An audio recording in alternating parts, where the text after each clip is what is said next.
उत्तर प्रदेश सरकार द्वारा 50 से कम उपस्थित वाले सरकारी स्कूलों को बंद कर अन्य स्कूलों में विलय करने के फैसले के खिलाफ बागपत में जोरदार विरोध शुरू हो गया है। इस निर्णय के विरोध में समाजवादी पार्टी, भारतीय किसान यूनियन समेत कई संगठनों ने जिला मुख्यालय पर प्रदर्शन किया।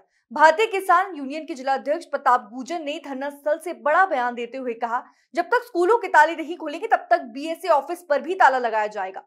उन्होंने आरोप लगाया कि सरकार शिक्षा का निजीकरण कर पूंजीपतियों को लाभ पहुंचाना चाहती है। बागपत में अब तक करीब 40 प्राथमिक स्कूल बंद किए जा चुके हैं। आम आदमी पार्टी के नेता सुमेंद्र ढाका ने कहा कि अगर स्कूलों में बच्चों की उपस्थिति कम है तो ये सरकार की व्यवस्था की विफलता है, न कि बच्चों की गलती।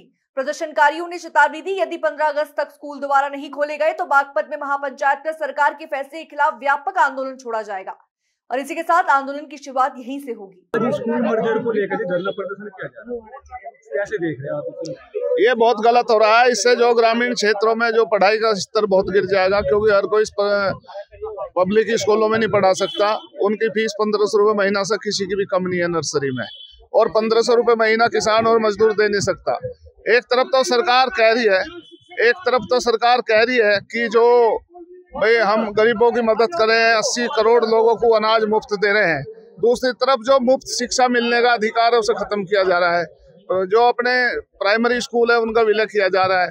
इससे दूरी भी बढ़ रही है, 2-2, 2.5-2, 3-3 किलोमीटर दूर पे स्कूल के मर्जर किए जा रहे हैं।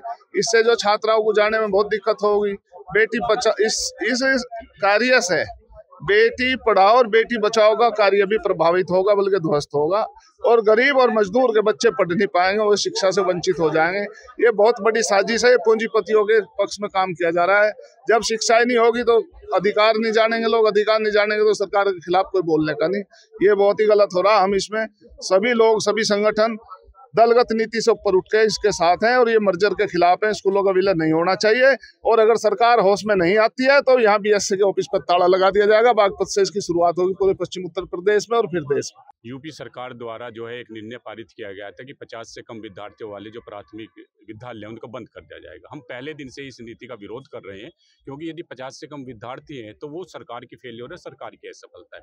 हम लोगों ने इसमें पहले दिन से आंदोलन, धरना प्रदर्शन कर रहे हैं, लेकिन हमने ये महसूस किया कि इस आंदोलन में समाज के सभी वर्गों को, सभी संगठनों को दलगत भावना से ऊपर उठकर लड़ाई लड़नी पड़ेगी, क्योंकि सरकार जो है शिक्षा का बाजारीकरण करने जा रही है, शिक्षा का निजीकरण करने जा रही है। आज यहाँ पर हम लोगों ने जिला कलेक्ट्रेट में जो है सभी सामाजिक संगठनों की, राजनीतिक दलों की एक बैठक बुलाई थी, और मुझे ये बताते हुए खुशी हो रही है कि आज हमारे साथ भारतीय किसान यूनियन के प्रताप गुर्जर जी भी हैं, समाजवादी पार्टी के पूर्व जिला अध्यक्ष जो हैं बिल्लू भाई जी भी हैं, हमारे साथ जो है बहन जो राष्ट्रीय सचिव हैं समाजवादी पार्टी की रेणु तोमर जी भी हैं, लोकदल से भी डॉक्टर गौरव तोमर जी हैं, खाप चौधरी भी हमारे बीच में हैं, डॉक्टर चौधरी यशपाल जी भी हैं।